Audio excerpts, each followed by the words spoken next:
Welcome to the world of Rouge. I am Oliwia Rouge and Shredy is here with me. Shredy, what are we going to talk about today?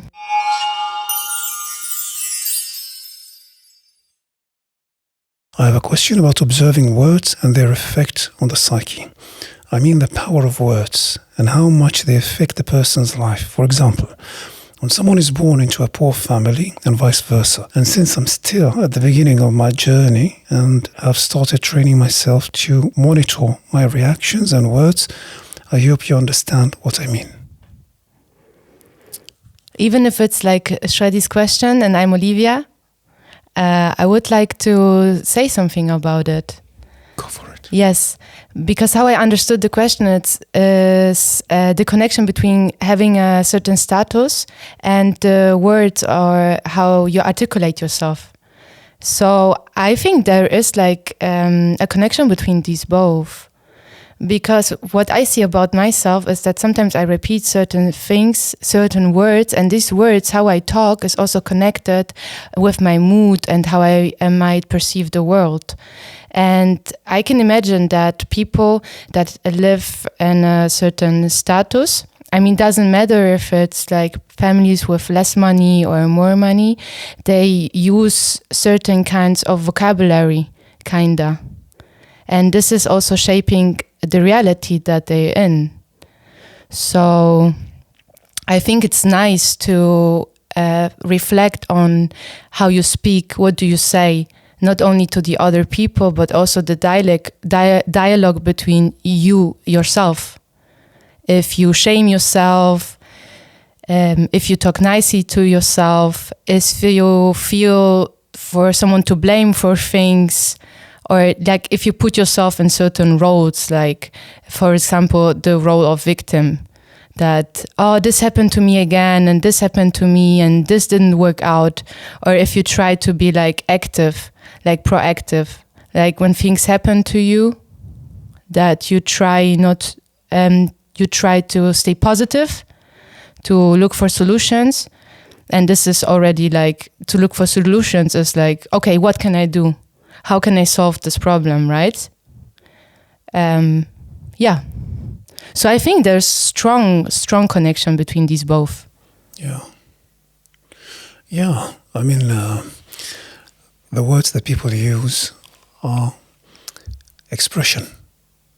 Mm-hmm. Whereas just there's an emotional expression, there's also verbal expression.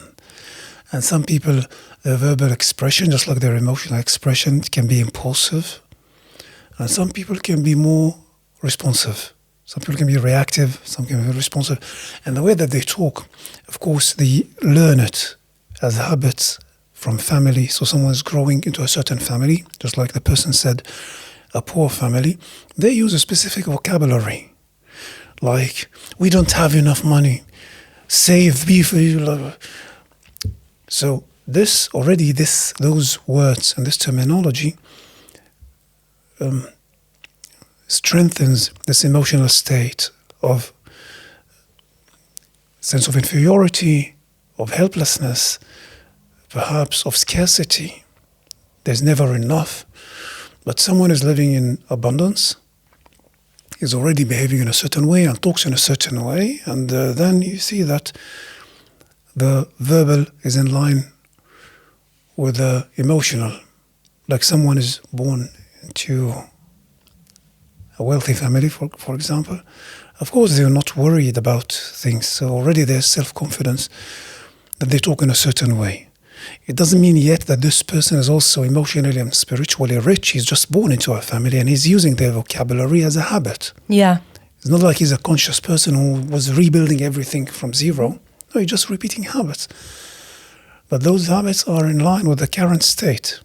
This emotional state is in line with the current ethos, which is rich and wealthy. And so if someone is poor and he would like to get out of this ethos, so you also need to change the emotional expression and also the verbal expression.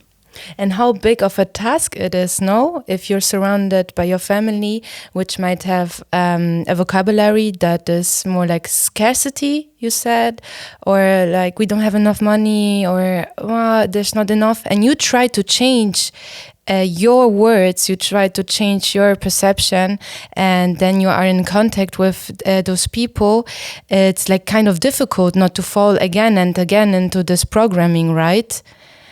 Because it's already a lot of work to realize, okay, oh my God, the words that I'm using actually shape my reality. Maybe that is also a part of the problem why I cannot like get more money or cannot create the life that I want. And this is already like a huge, huge step to see this. And then to really unwrite this and to get used to new words, to new kind of dialogues with others and with yourself, but also going back to this to the system that is having this old vocabulary. Do you think is it even possible, like to talk differently, to think differently? Yeah, things it is not disconnected from the holistic. It means that the person, in order for him to give a holistic expression, so the verbal must be in line with the emotional and with the ethos, with the achievement, with the background, from where you come. So someone who's coming, let's say, from a certain background, or like kind of, he has a certain achievement, but when he talks to people, he's very insecure, and people say, wait, there's something wrong with this. He's not, this person didn't achieve that. Something in the middle that changed that. So kind of, or somebody's coming from, let's say, a wealthy family, he doesn't need to talk much. He doesn't need to be grateful and loving. People will love him just because of the ethos. So you see kind of the logos and the pathos. Logos is the verbal and pathos is the passion, is the emotional, are in line with the ethos, or like the ethos is already making all the work for him. So the logos, if he's confident of himself, the logos would confirm that ethos by not needing to prove itself so much, the logos and the pathos.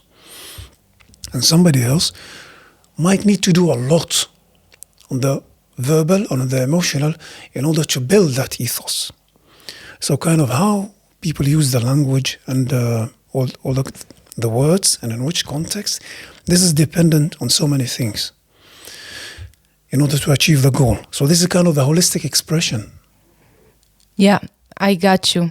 And what comes up to my mind when you're saying this is like when you try to adjust the pathos and the logos, most pathos and logos, it's like you feel in the beginning like you are betraying yourself.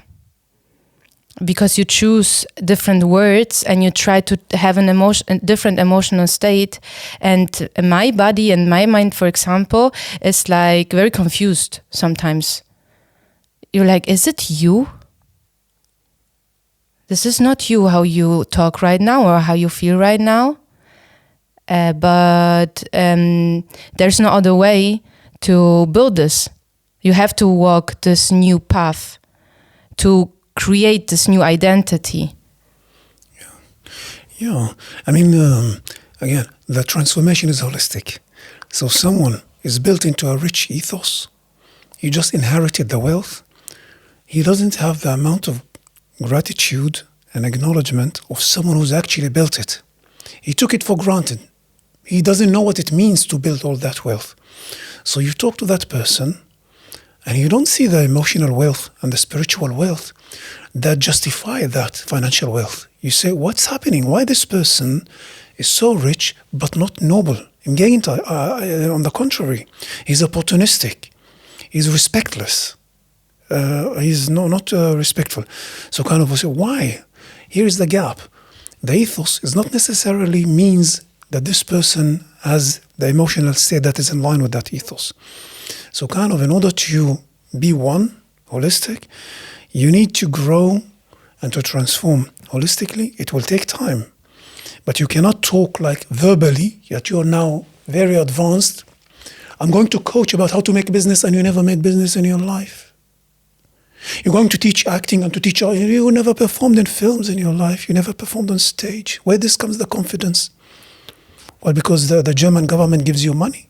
Yeah, but then the pathos is big and the logos, but there's no ethos. For example, it is not like they have to be in line. they have to work together. You cannot have too much words. And also he's someone who's speaking in a certain way, but you see that the words are not in line in the emotional state. Mm-hmm. So you see that he's out of sync.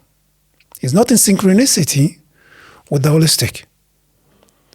Someone who's experienced something bad, and he's going and he's speaking with a lot of happiness. Wait, you are selling the wrong message now, just because they are not, or like the other way around. Someone is privileged and having a lot of advantages, but he pretends to be a victim, and he speaks like he's a victim. And wait. You and you, there's double signals. Doesn't match. So kind of which words he uses, yeah, they are habits, but they're not. Those habits are not disconnected. The verbal is not disconnected from the emotional and the ethic and the ethos. So it's not enough just to change the verbal. There's something holistic has to change in order for the words to come from the right emotional impulse. Yes, and you said it's a long way, and I feel like it's okay to take your time in this case, because it's like then you grow slowly, but when you grow in all of these areas, then you are more stable. Rather working slowly and taking your time, even though you want to achieve something big, but be in line instead of lying to yourself and then just working on the logos, on the talking, without even emotionally being ready and being able to build the ethos.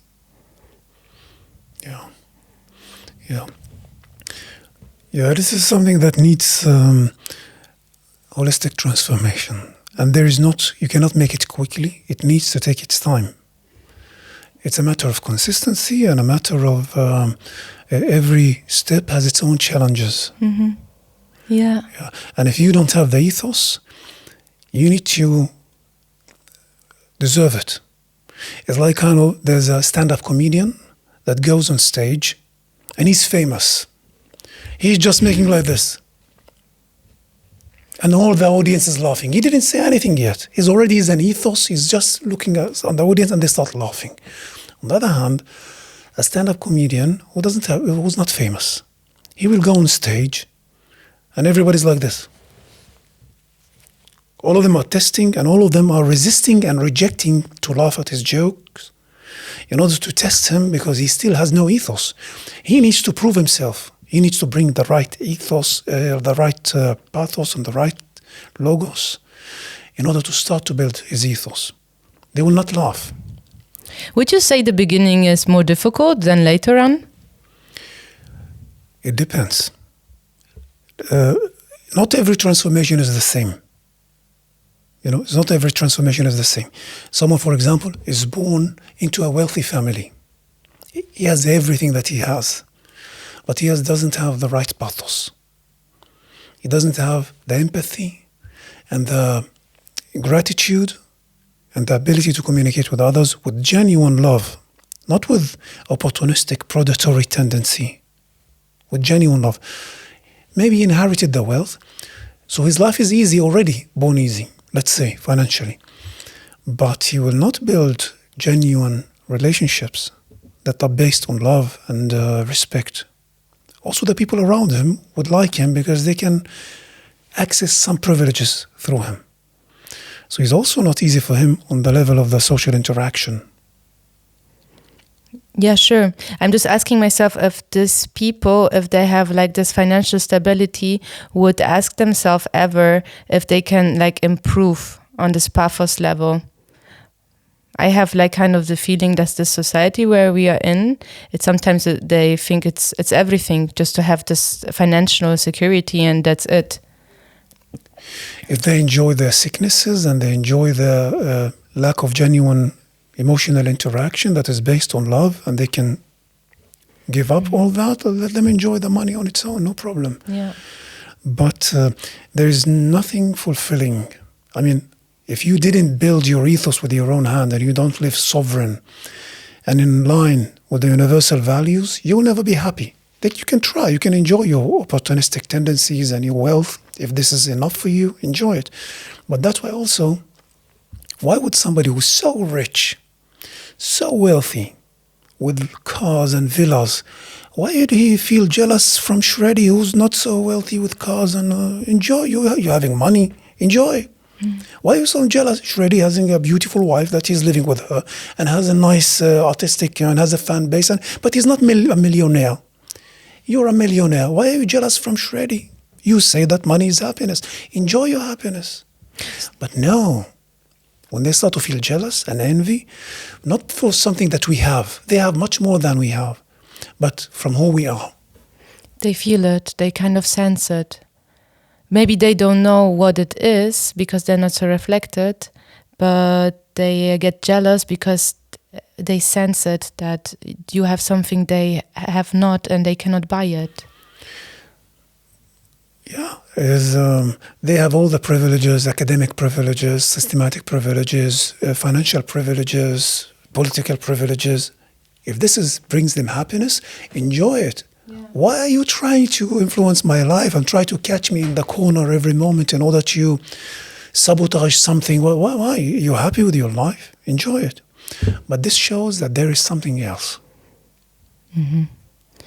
We kind of had it already that we, in this society, we overstep boundaries of others.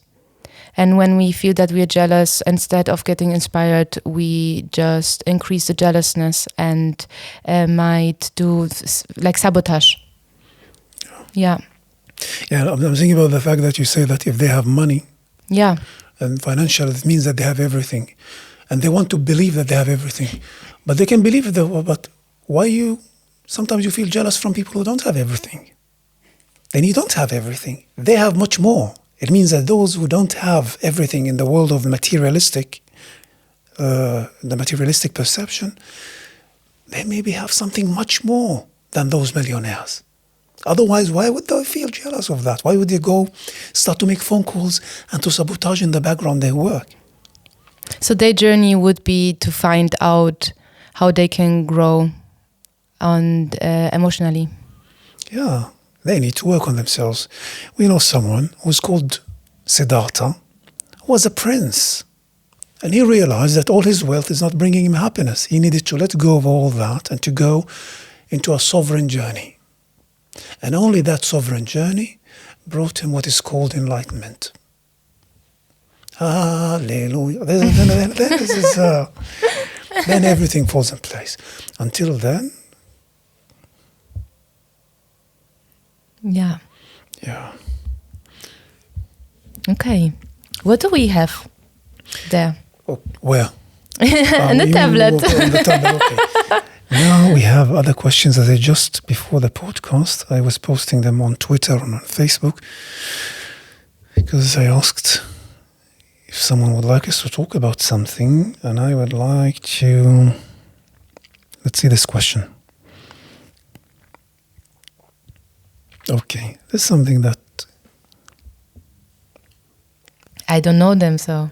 When a person is attracted to more than one specialization and they are closely related, where does one start? What is the best rule for taking off? Is it the market requirements or the greater internal attraction or the opportunity?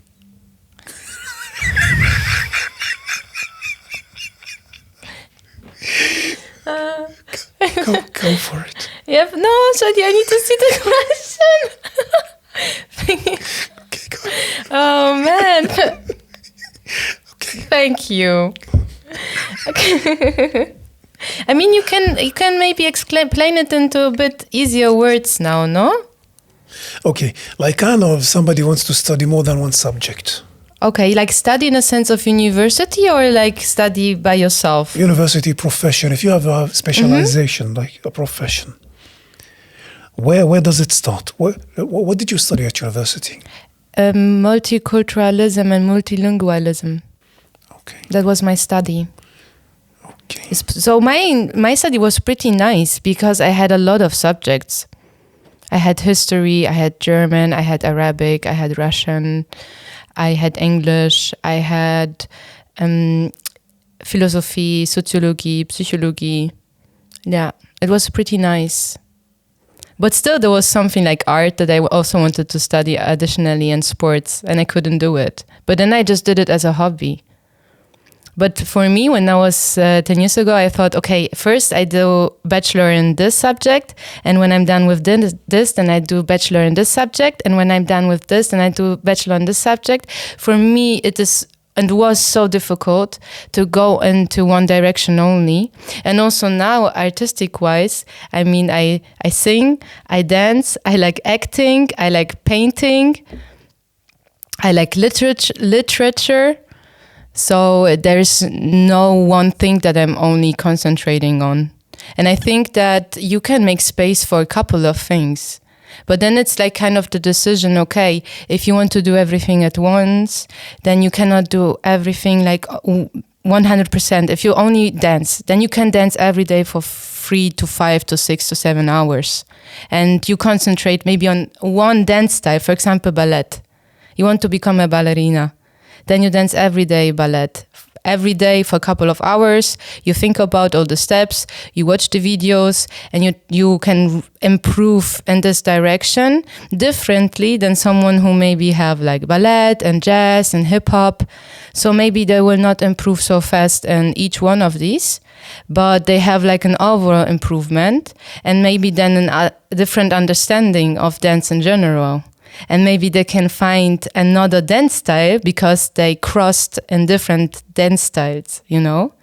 And take like singing and dancing, for example, they have so much in common on body-wise. And you can have like different outcome out of this. Yeah. But you didn't study like before that at university. You studied something else and now you are trying to work in this field of art, which you didn't study. No, yes. Okay. But what you studied at university, did you like it? Did you choose it or how did you choose it? I didn't choose this because I wanted. I chose it because my family told me to be a teacher. So I did 2 years of a study for being a teacher. And then I changed because it wasn't fully mine to multilingualism, multiculturalism.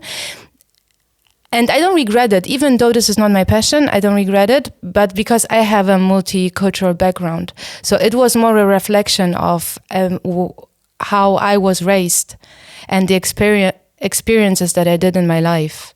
So this was a great insight. But if I could choose, I would have done musical. Because then you have like acting and singing and dancing again. Yes. But look, I don't know how this is meant, this question, right? But in my case, I'm always learning. I never stopped. And I will never stop. Maybe in 10 years, I will have another hobby, which I will pursue. And it's not going to be a hobby. I want to learn think as good as someone who is professional. Professional, yeah. I mean, I think your experience is just a nice answer for this question. Because you never stop to learn. Mm-hmm. You never stop to learn. You can always grow and learn more. My idea is that kind of, where does one start? From my point of view, one starts from one's passion. Yeah. What you love. Yeah, because the motivation is already there. So there's little resistance if you start doing this. And I think everyone has something that they would like to do. So this is like a natural flow, no? If you really like something, for example, with the dancing, it was a natural step to look up on the internet where there's a dance course, and I went there and I saw it and I realized, oh, you really cannot dance? Even though I'm a sports person, maybe I should come often.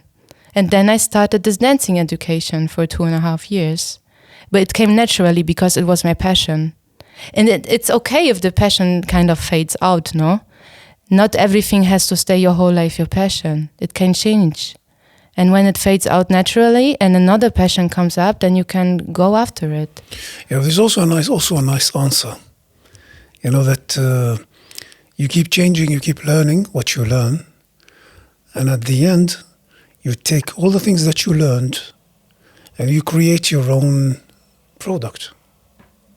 Because he's saying here, is this the market's requirements, or it's or the opportunity? I think like the market's requirements has to do with what you offer. So if you can detect, if you follow your passion, maybe you detect people's problems or what they need to be solved, what problems needs to be solved, and your skills. You can use all your skills together in order to offer that service or that product. So, and you can always learn. Yeah. Do you think that this is like already, or I think there's kind of already an energy that is radiating when you are really passionate about something and you do it, you have like the technique because out of passion you went to learn this, and then you walk out into the world and you talk to people, or you have the chance to perform it when you're an artist, for example, then people feel it and they already, they're already satisfied, no? They're already willing to see more. And they like you and they push it. They're like, oh, I loved your energy. I love what you're bringing out there. And this can be a start. Yeah. Or a positive feedback. Yeah. Yeah, it is nice topic anyway. For sure. Let's have another one. Would you like to have another one? Yeah. And then we can. Okay, let's have this one. How do I know my truth? How do I know myself and my belonging? To which world and specialty do I mean to dissolve into a science and a field I work in, and the partner I choose? Oh, yeah. With the partner I choose, we already talked about it in the third episode, I think. And I don't know how to put it into words. Maybe when you start talking about it, it's gonna be easier for me, because it's more a feeling, no? And I think that you need to have a connection or a relationship with yourself. And I also think that some people don't have this connection with themselves. So already this is like difficult to find out where they belong to. So for me, it's to have like this kind of space, to have a dialogue with myself, a true dialogue, honest dialogue. And we already also talked about it, that some people don't even have like an honest dialogue with themselves. So they have to find out, how can I be the most honest in certain situations, and not go to the shelf of programming and be like, actually no, it's not that bad. Actually maybe this work is okay. Yeah. So and then they come to compromising, not to compromise. So how to be in an honest relationship with you and to know where are you compromising, and how does your truth would look like without the compromises. Yeah, I think also there's a lot of things that we need to let go. So much noise that is coming from people around. Like, how can you choose your partner when you have a lot of noise in the background? You should this, you should do that. This is how the male, this is how the female, masculinity, femininity. Like, instead of being present with the other person, you're not. You are like kind of trying to follow those voices. And so you really need to let go of all the noise, society, people, family, friends, that they tell you how things should happen. And the same thing with passion, because when we were kids, they tell you should be a teacher, you should be a doctor, you should be a lawyer. You should. They grow up, I should. And then all this noise disconnects them from their passion.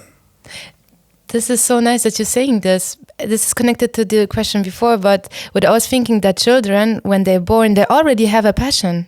Some children are really interested in stones, for example. They start collecting stones from when they're 2 years old. So you can actually see what a human might have as a talent or passion already when they're little, when we don't try to distract it. But I think it's easier for me to talk about the passion than to talk about how to find your inner truth.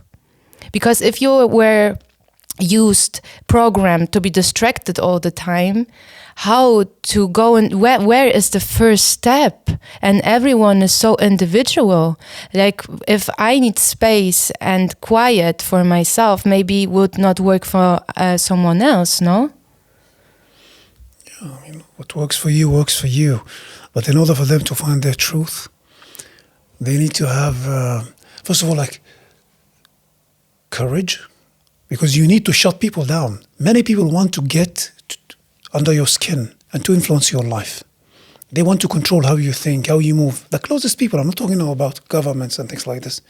The closest people in your family and your friends, they want you to do what they want. And they will get insulted if you don't listen to their advice.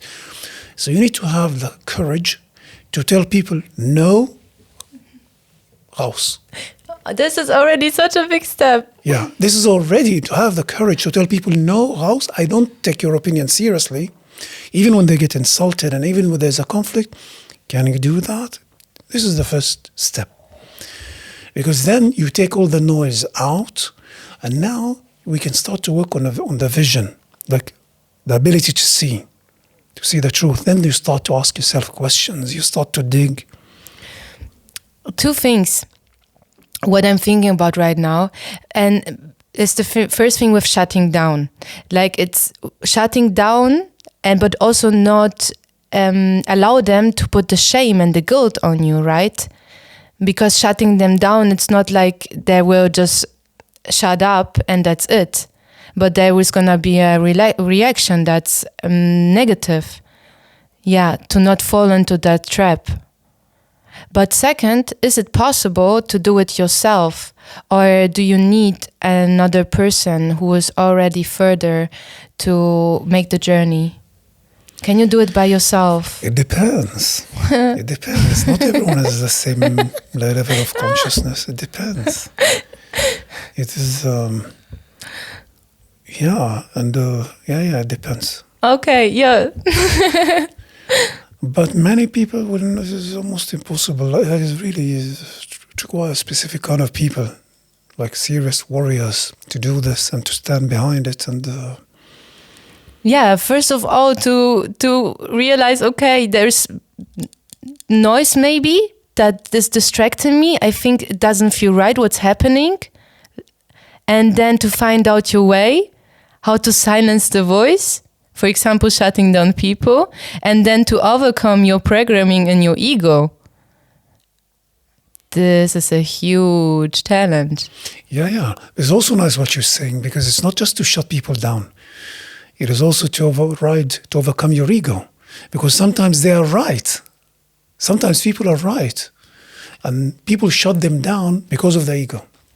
So kind of need to navigate between the ego and to shut senseless feedback down. This is... So I think like high level of awareness. To try to be really in the present, right? To try to... Because if you're not in the present, if you're not aware, you cannot distinguish. And then you might act from the subconscious. Okay, let's have one more question. What do you say? Yeah. What is the degree of importance of the shape in changing the challenges facing the person in the life journey, whether in relationships or in business?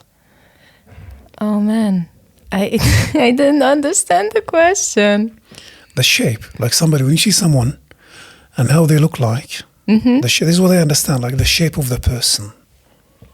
Okay, but shape in a sense, not physical shape, or... I think he means the physical shape. How to change the physical shape? No.